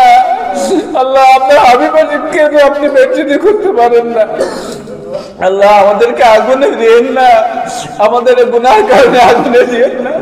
আল্লাহ আপনার হাবিবের সম্মান তো এভাবে বাড়বে যে তার সব উম্মত জান্নাতি। আল্লাহ আপনার হাবিবের উম্মত হওয়ার তৌফিক আমাদের দান করেন। আপনার হাবিবের উম্মত আমাদের হওয়ার তৌফিক দান করেন। আল্লাহ এখানে আমরা যে নিয়তে আসি আল্লাহ সেই নিয়তে আমাদের হাসিল করার তৌফিক দান করেন। আল্লাহ কেউ কার দিল ইসলাহ করতে পারেন না। আল্লাহ একমাত্র আপনিই পারেন। ইয়া মুকাল্লিবাল কুলুব ثبت قلبي على دينك يا مقلب القلوب ثبت قلبي على دينك আল্লাহ সবার কলব আপনার হাতে।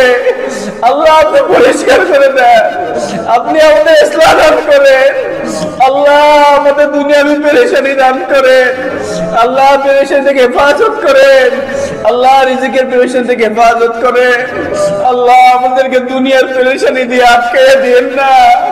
আল্লাহ আমাদেরকে আপনার দ্বীনের কাজের জন্য আল্লাহ আমাদের মুন্তাখাব করে। আল্লাহ এই জীবনকে আপনার দুনিয়ার কাজ থেকে পারে করে আপনার আখিরাতের কাজে আপনাদের লাগায় দেন। আল্লাহ দিলটা আখিরাত মুখী করে। আল্লাহ দিলটা আখিরাত মুখী করে। আল্লাহ দিলটা আখিরাত মুখী করে। আল্লাহ দিলটা আখিরাত মুখী করে। আল্লাহ আপনি আমাদের মাফ করে দেন। আল্লাহ আমাদের বাবা মাকে মাফ করে দেন। আল্লাহ আমাদের শ্বশুর শাশুড়িকে মাফ করে দেন। আল্লাহ আমাদের সন্তানগুলোকে মাফ করে দেন। আল্লাহ আমাদের পরিবারগুলো মাফ করে দেন। আল্লাহ আল্লাহ আমাদের বাবা মাকে সহি বুঝ দেন, সহি আকীদার উপরে তুলে দেন। আল্লাহ আমাদের সন্তানগুলোকে হাফেজ হিসেবে কবুল করে, আলেম হিসেবে কবুল করে। আল্লাহ এমন সন্তান দিয়েন না যে সন্তান বেজ্জতি করবে। আল্লাহ এমন সন্তান দিয়েন না যে সন্তান কেন আপনি আমাদের ধরবেন। আল্লাহ এমন সন্তান দেন যে সন্তান দিকে তাকালে আপনার গুসা ঠান্ডা হয়ে যাবে।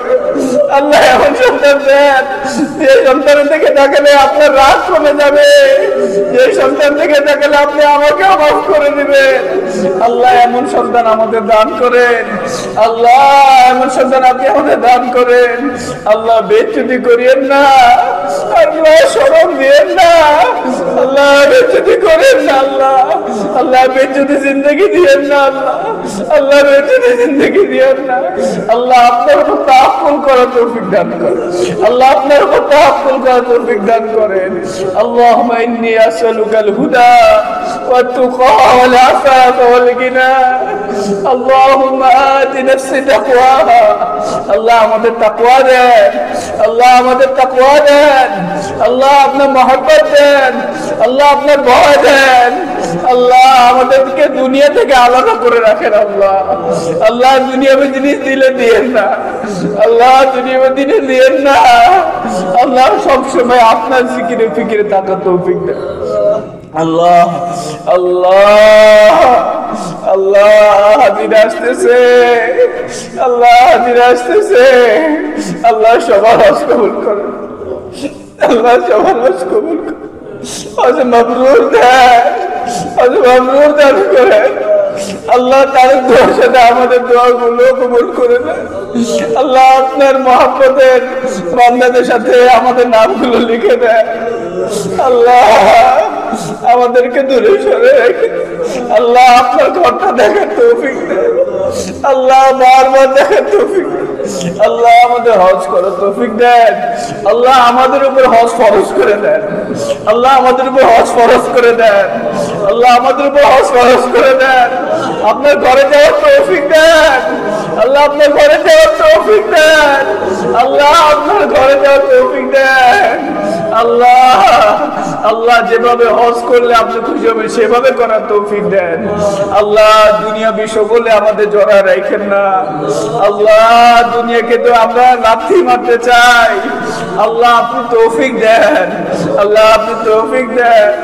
আল্লাহ আচ্ছা আল্লাহ বলেন তো, আল্লাহ বলেন না, আল্লাহ কেউ যদি কারো মাথা কারো পায়ে ঠেকে দেয় এরপরে কি এই তার কোনো পেরেশানি থাকতে পারে? তার কি কোনো ইচ্ছা অপূরণ থাকতে পারে? আল্লাহ আমাদের কপাল আমাদের মাথাটা আপনার কদমে কবেই দিয়ে দিছি। আল্লাহ আমাদের সঙ্গে আপনার ঘরে একটু যাব। আল্লাহ এই ইচ্ছা কি অপূরণ থাকে? এটা কি হয়? আল্লাহ এটা কি হয়? আল্লাহ এটা কি হয়? আল্লাহ আপনি আমাদের সবাইকে নিয়ে যান। আল্লাহ আমাদের সবাইকে আপনার ঘরখানার সামনে নিয়ে যান। আদবের সাথে থাকার তৌফিক দেন। আল্লাহ আপনার হাবিবুল রওজারা দেখার তৌফিক দেন। সালাম পেশ করার তৌফিক দেন। আল্লাহ আমাদের সন্তানগুলোকে মাফ করে দেন। আল্লাহ সন্তানগুলোকে মাফ। আল্লাহ যাদের বিয়ে হচ্ছে আল্লাহ আল্লাহ তাদেরকে উত্তম বিবির ব্যবস্থা করে দেন। আল্লাহ দিনদার বিবির ব্যবস্থা করে দেয়। আল্লাহ আমার রোজগার বরকত দান করেন। আল্লাহ বরকতি জিন্দেগি দেন। আল্লাহ আমরা বেশি চাই না, আমরা বরকত চাই। আল্লাহ আমরা বেশি চাই না, আপনি বরকত চাই। আল্লাহ আমাদের বুঝ দেন, আমাদের বুঝ দেন। আল্লাহ ওয়ালার সহমতে আমাদের থাকার তৌফিক দান করেন। আল্লাহ আমাদের হযরতকে আপনি নেক হায়াত দান করেন। আল্লাহ সুস্থতা জিন্দেগি দান করেন। আল্লাহ হজ শেষ করে আসতেছে, আল্লাহ হজ মাবরুর দান করেন। আল্লাহ হযরতের কদম কদম চলার তৌফিক দান করেন। আল্লাহ হযরতকে সব সময় হকের উপরে টিকে থাকার তৌফিক দেন। আল্লাহ আমাদেরকে হযরতের সাথে আমাদেরকে থাকার তৌফিক দান করে।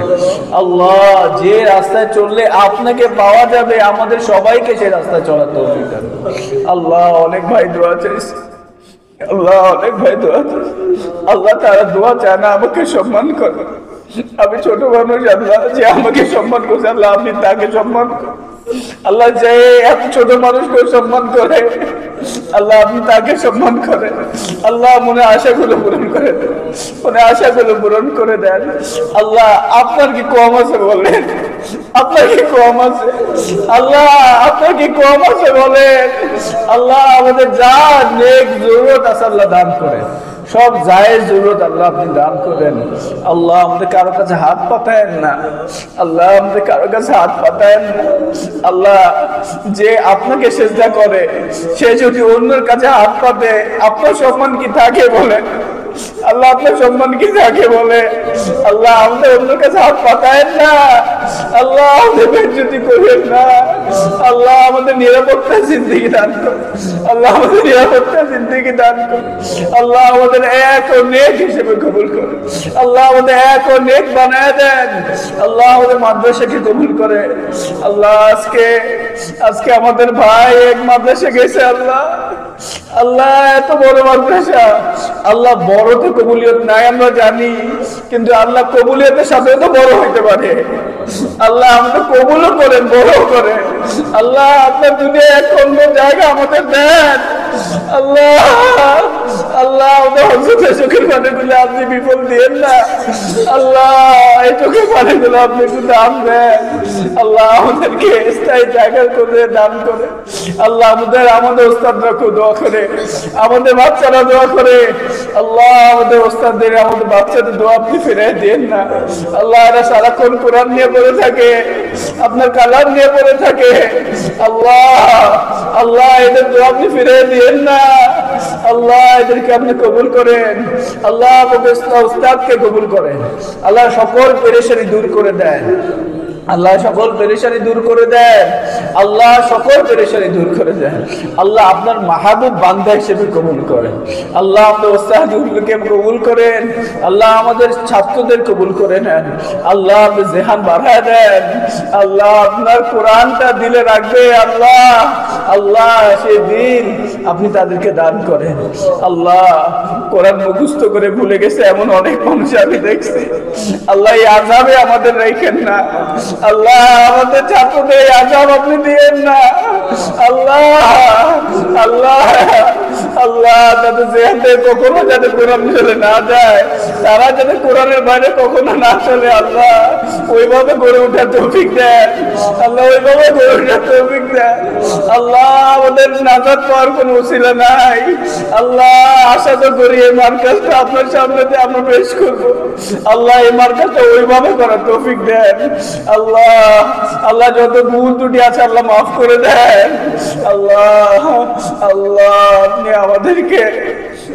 আপনি আমাদেরকে দূরে সরিয়ে দিয়েন না। আল্লাহ আপনি আমাদেরকে দূরে সরিয়ে দিন। আল্লাহ আসতেছে। আল্লাহ আপনি সফর সহজ করে দেন, বরকতময় করে দেন, নিরাপদ করে দেন। আল্লাহ হযরতকে আপনি যে বেলায়েত দান করছেন, আল্লাহ সেটা রক্ষা করার তৌফিক দেন, সেভাবে পালন করার তৌফিক দেন। আল্লাহ হযরতকে বেলায়েতের বাদশাহী দান করেন। আল্লাহ বেলায়েতের বাদশাহী দান করেন। আল্লাহ বেলায়েতের বাদশাহী দান করেন। আল্লাহ বেলায়েতের বাদশাহী।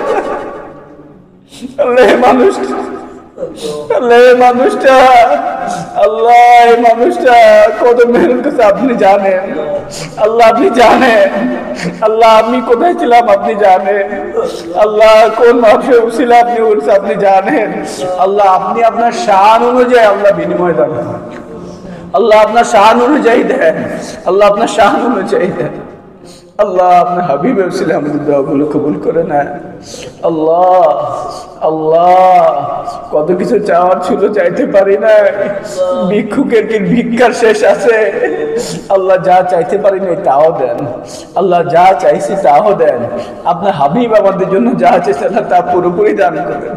আল্লাহ আল্লাহ আল্লাহ আমাদের আখিরাতে বাদশাহী দান করেন। আল্লাহ দুনিয়াতে আমরা বাদশাহী চাই না, দুনিয়াতে বাদশাহী চাই না, কিন্তু আল্লাহ আমরা আখিরাতে ফকিরি চাই না। আল্লাহ আমাদেরকে আখিরাতে বাদশা দেন, আল্লাহ আমাদের আখিরাতে বাদশা হিসেবে কবুল করেন। আল্লাহ আল্লাহ আল্লাহ আমাদের টুটা ফাটা মেহনত আল্লাহ কবুল করে। আল্লাহ যা বলছি আল্লাহ তা মানার তৌফিক দেন, যা বলছি আল্লাহ মানার তৌফিক। আল্লাহ আমার বেয়াদবিগুলোকে মাফ কর, আল্লাহ আমার বেয়াদবিগুলোকে মাফ কর, আমার বেয়াদবিগুলোকে আল্লাহ আমাদের বেয়াদবিগুলোকে মাফ কর। আল্লাহ আমাদের ভাইগুলোকে কবুল করে, আল্লাহ আমার ভাইগুলোকে কবুল করে। আল্লাহ আমাদের সবসময় এক করে রাখে, আল্লাহ আমাদের সকলকে এক করে রাখে। আল্লাহ শয়তান মেহনত থেকে আল্লাহ আমাদেরকে হেফাজত করে, নফসি মেহনত থেকে আমাদের হেফাজত করে। আল্লাহ আমাদের সবসময় এক করে রাখে, আল্লাহ আমাদের এক করে রাখে। রহমতিকা ইয়া আরহামার রাহিমিন।